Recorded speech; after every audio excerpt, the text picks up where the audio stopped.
कल्पना कीजिए, जब कुछ भी नहीं था, न धरती, न आकाश, न समय, न दिशा।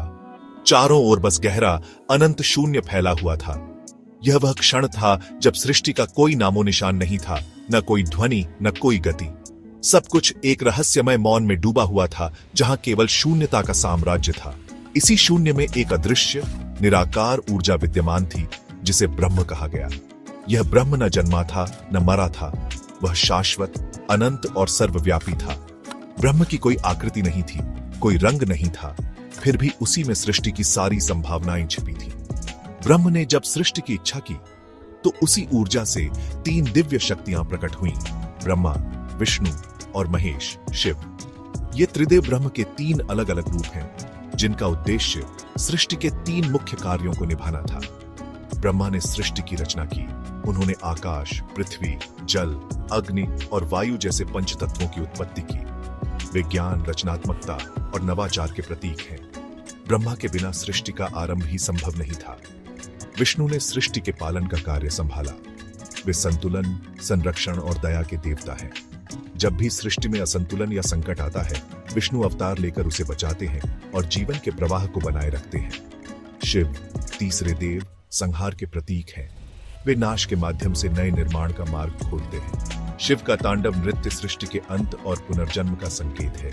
वे परिवर्तन और पुनरुत्थान के देवता हैं।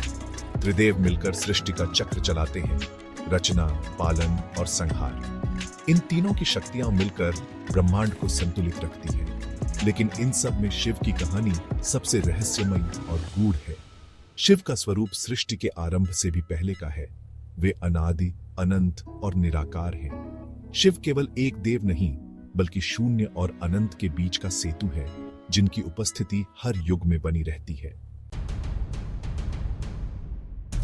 एक बार ब्रह्मा और विष्णु के बीच यह सवाल उठा कि दोनों में सबसे श्रेष्ठ कौन है। दोनों ही देवता अपनी अपनी शक्तियों और ज्ञान पर गर्व करते थे, और इसी कारण उनके बीच श्रेष्ठता को लेकर विवाद छिड़ गया। यह बहस इतनी बढ़ गई कि दोनों के मन में एक दूसरे को पीछे छोड़ने की इच्छा जाग उठी। तभी अचानक उनके सामने एक विशाल अग्निस्तंभ प्रकट हुआ, जो इतना ऊंचा और गहरा था कि उसकी न तो कोई शुरुआत दिख रही थी, न ही कोई अंत। यह स्तंभ ब्रह्मांड के रहस्यों से भरा प्रतीत हो रहा था, मानो स्वयं ब्रह्मा और विष्णु की परीक्षा लेने आया हो। दोनों ने मिलकर यह निर्णय लिया कि जो भी इस अग्निस्तंभ का सिरा खोज लेगा, वही सबसे श्रेष्ठ कहलाएगा। यह चुनौती दोनों के लिए गर्व और प्रतिष्ठा का विषय बन गई। विष्णु ने वराह का रूप धारण किया और स्तंभ के नीचे की ओर गहराइयों में जाने लगे, ताकि वे उसकी जड़ तक पहुंच सके। उनका संकल्प अटूट था। वहीं ब्रह्मा ने हंस का रूप लिया और स्तंभ के शिखर की खोज में ऊपर की ओर उड़ चले। वे भी हार मानने को तैयार नहीं थे।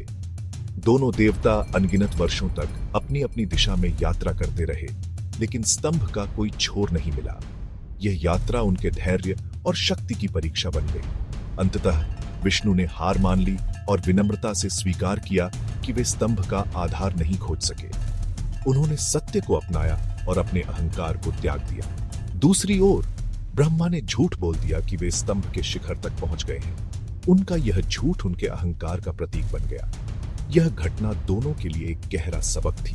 सच्ची श्रेष्ठता सत्य और विनम्रता में है, न कि अहंकार में। ब्रह्मा और विष्णु की यह कथा आज भी हमें आत्ममंथन और विनम्रता का महत्व सिखाती है। जैसे ही ब्रह्मा ने सत्य का त्याग कर झूठ बोला, वैसे ही वह दिव्य अग्निस्तंभ अचानक फट गया। यह कोई साधारण घटना नहीं थी। पूरा ब्रह्मांड उस क्षण थम सा गया।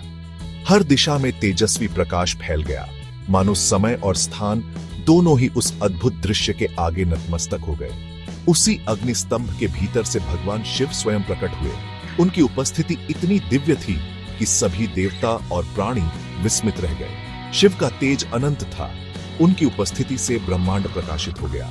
उनकी ज्योति इतनी प्रबल थी कि कोई भी उसकी सीमा नहीं देख सका। न ब्रह्मा, न विष्णु, न कोई और। उस अनंत प्रकाश के आगे सभी शक्तियां क्षीण पड़ गईं। देवताओं ने पहली बार शिव के निराकार, असीम स्वरूप का अनुभव किया। ब्रह्मा और विष्णु समझ गए कि यह स्तंभ शिव का निराकार स्वरूप लिंगोद्भव है। वे दोनों श्रद्धा से नतमस्तक हो गए। शिव ने ब्रह्मा को झूठ बोलने पर श्राप दिया। अब से उनकी पूजा पृथ्वी पर नहीं होगी। ब्रह्मा को अपनी गलती का गहरा पछतावा हुआ। केतकी के फूल ने भी झूठ का साथ दिया था, इसलिए उसे भी पूजा से वंचित कर दिया गया। यह निर्णय सभी के लिए एक गहरा संदेश था। शिव ने दोनों को समझाया, हम तीनों एक ही परम ऊर्जा के रूप हैं, कोई छोटा बड़ा नहीं। अहंकार ही अज्ञान का कारण है। ब्रह्मा और विष्णु ने अपनी भूल स्वीकार की और शिव को परमेश्वर मानकर उनके चरणों में शीश झुका दिया। यह कथा हमें सिखाती है कि सच्चा ज्ञान तभी मिलता है जब हम अपने अहंकार को त्याग दें। केवल विनम्रता और सत्य के मार्ग पर चलकर ही हम परम सत्य का अनुभव कर सकते हैं। एक और कथा में ब्रह्मा के क्रोध से एक दिव्य ऊर्जा प्रकट हुई, रुद्र जन्म लेते ही रोने लगे क्योंकि उनका कोई नाम नहीं था। ब्रह्मा ने उन्हें 8 नाम दिए, रुद्र, भव, शर्व, ईशान, पशुपति, भीम, उग्र, महादेव। ये 8 नाम शिव के 8 स्वरूपों के प्रतीक हैं। शिव हर तत्व, पृथ्वी, जल, अग्नि, वायु, आकाश, सूर्य, चंद्रमा, आत्मा में व्याप्त हैं। शिव स्वयंभू हैं, किसी ने उन्हें जन्म नहीं दिया। वे हर भावना के परे हैं, फिर भी हर भावना का स्रोत है। लिंगोद्भव और रुद्र उत्पत्ति दोनों से स्पष्ट है, शिव सर्वोच्च है। वे अनादि, अनंत और स्वयंभू हैं। उनका कोई आरंभ या अंत नहीं। शिव की महानता उनके त्याग, तपस्या और करुणा में है। वे योगी भी हैं और गृहस्थ जीवन के आदर्श भी। शिव का नीलकंठ स्वरूप त्याग और करुणा का प्रतीक है। वे संहारक हैं, लेकिन उनका संहार सृजन का मार्ग बनाता है। शिव हमें सिखाते हैं, महानता शक्ति में नहीं, संतुलन और करुणा में है।